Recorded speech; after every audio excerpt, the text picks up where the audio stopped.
It's February 16th, or April 16th, Lincoln University, and I'm doing the NG tube placement. Okay. Hi, Mr. Smith. My name's Elizabeth, and I'm going to be a nursing student today. The doctor ordered that we do an NG tube placement. So I'm going to stop the video again. Okay, Elizabeth Laban, 8:15 in the morning, April 16th, and I'm doing the NG tube placement video. Okay. Hi, Mr. Smith. My name's Elizabeth, and I'm going to be a nursing student today. Can you do me a favor and identify your name and date of birth for me? Good. So the doctor ordered that we place an NG tube. Can you tell me, do you have any allergies? No, good. Okay. I'm going to raise his bed to working height and place him in a high Fowler's position.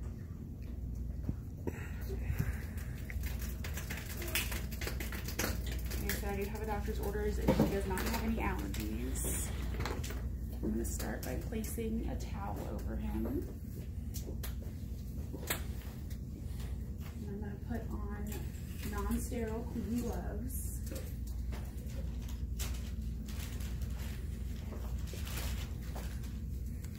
So I'm going to want to check to make sure that he hasn't had any recent nasal surgeries, that he doesn't have a deviated septum, that he can breathe out of both sides of his nose, or at least one of them, so I know which side I'm going to do that. The best way to do that is to occlude each side and have him breathe. I'm also going to want to look inside of his nose to make sure I have one that I would like to use. I'm going to use the one closest to me. I have all of my supplies here. I have the tube that I'm going to use, a glass of water for him to drink with, tissues, the pH strip, and tape. So first I'm going to go ahead and get my tape ready. And I'm going to want one place to temporarily hold.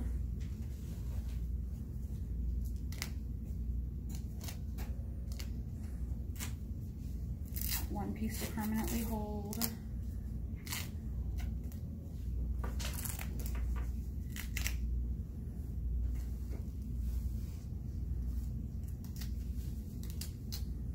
And then one piece for taping it to the gown.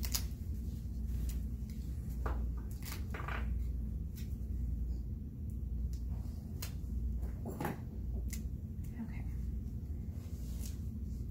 So I already looked inside of his nose, and we're going to go ahead and use the side that I closest to me.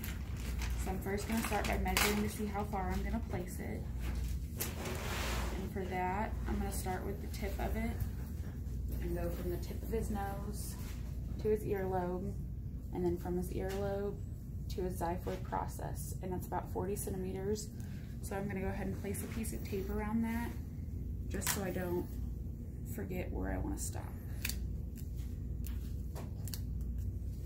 Okay.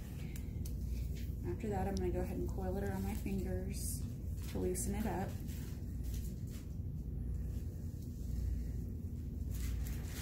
And I'm going to want to lube it 4 inches.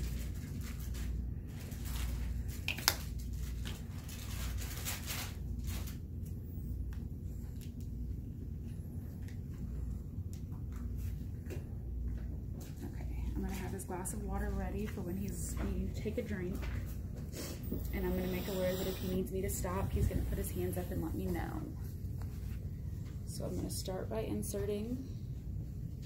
And once it's near the back of his throat, which will be indicated by him coughing or me seeing that through the back of his throat, I'm going to ask him to take a couple drinks and advance it to my stopping point. If he would have started coughing or turning blue, I would have wanted to remove it immediately to make sure that it wasn't in his lungs. So at this point, I'm going to go ahead and temporarily tape it to hold it into place.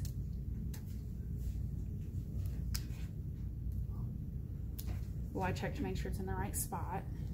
And there's 3 ways that you can do that. You can either listen over while you push air into, or you can aspirate gastric liquid to check the pH, and you can also do an x-ray. When in doubt, it's always smart to do the x-ray though. So I'm going to start by taking out and then placing it on a pH strip.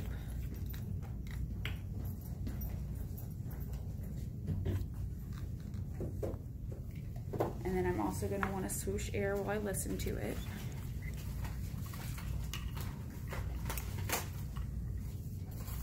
And I would want to listen over his stomach. And if I can hear it, then that's good. And then I would also want to x-ray it. So all 3 ways have shown that it's in the right spot. So I'm going to go ahead and secure it to him.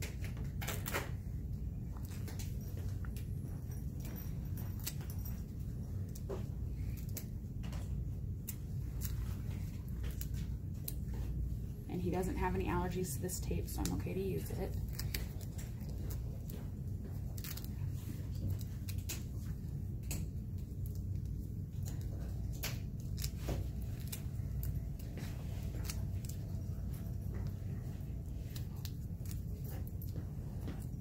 I would also want to somehow sign and date that so they know when I placed it. And then tape it to him and secure it to his gown.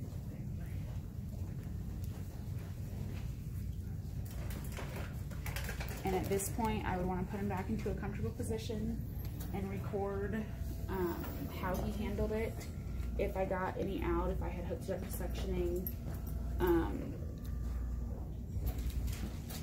and then which NG tube I used and how far I went in.